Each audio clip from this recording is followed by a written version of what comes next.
Hi guys, welcome to my YouTube channel. In this video, I will explain how this Java program works, which uses JOption pane to display a series of message dialogues, followed by an option dialog at the end. I won't explain it line by line to avoid confusion. Instead, we'll understand it by parts so it's clear, especially if you're a beginner in Java Swing. Let's get started. First, create a file name before we make the program.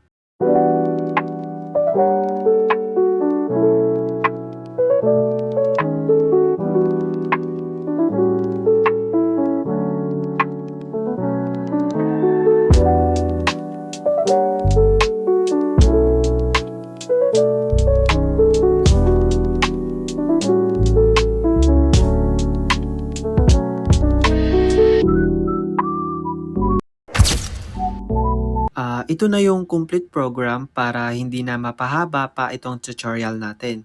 So, syempre gusto natin matutunan paano ito mag-work.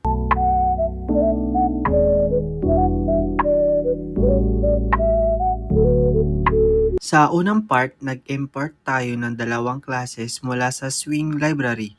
Yung JOption pane ang ginagamit natin para gumawa ng message boxes o dialog boxes. Ito yung lumalabas na maliit na window na may message at button. Yung JFrame naman ay parang main window container. Ginagamit natin siya dito para maset natin yung dialog na laging nasa ibabaw. Dito naman gumawa tayo ng class na ang name ay early. Sa Java, lahat ng code dapat nasa loob ng class. Yung main method naman ang entry point ng program. Ibig sabihin, dito nagsisimula mag-run yung application. Dito tayo gumawa ng JFrame object. Ginagamit natin ito para maset na yung mga dialog boxes ay laging nasa ibabaw ng ibang windows gamit yung set always on top true. So kahit may iba pang applications na naka-open, lalabas pa rin sa harap yung message dialogues natin.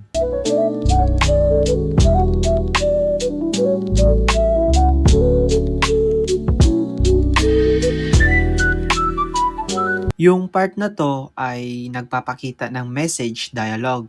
Ang structure niya ay first parameter yung parent frame. Second parameter yung mismong message. Third parameter yung title ng dialog. Fourth parameter type ng message dito information underscore message. Ginagawa ito ng paulit-ulit para magpakita ng sunod-sunod na messages tulad ng sabi sa comment, paano pag may choice naman at hindi ikaw yun.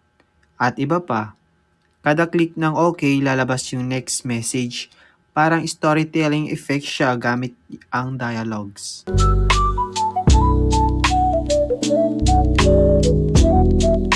Dito naman, gumawa tayo ng array ng choices. Dalawang options lang. Sakit no? At ikaw rin ba? Ito yung mga buttons na lalabas sa final dialogue.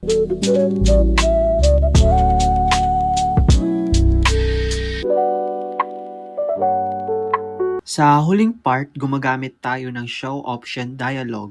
Mas advanced ito kumpara sa show message dialog kasi pwede tayong mag-custom ng buttons. Dito nilagay natin yung frame, yung message.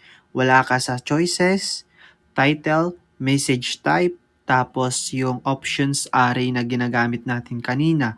So, lalabas ngayon yung dialog na may dalawang buttons. Kapag pumili yung user, automatic mag-close yung dialog.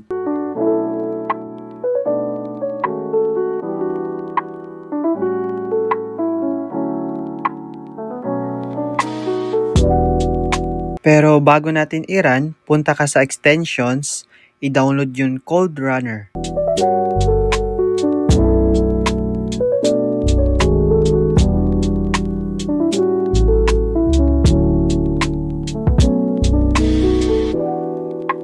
Tapos yung extension pack for Java.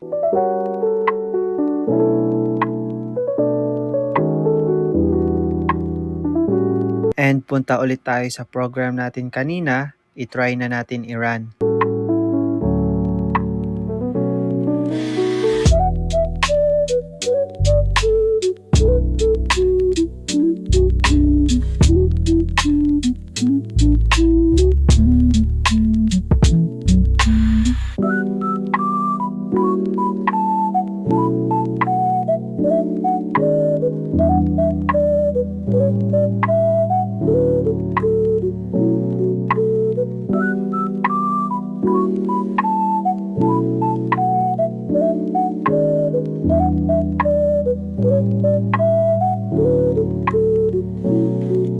So ayun, gumana na yung code natin.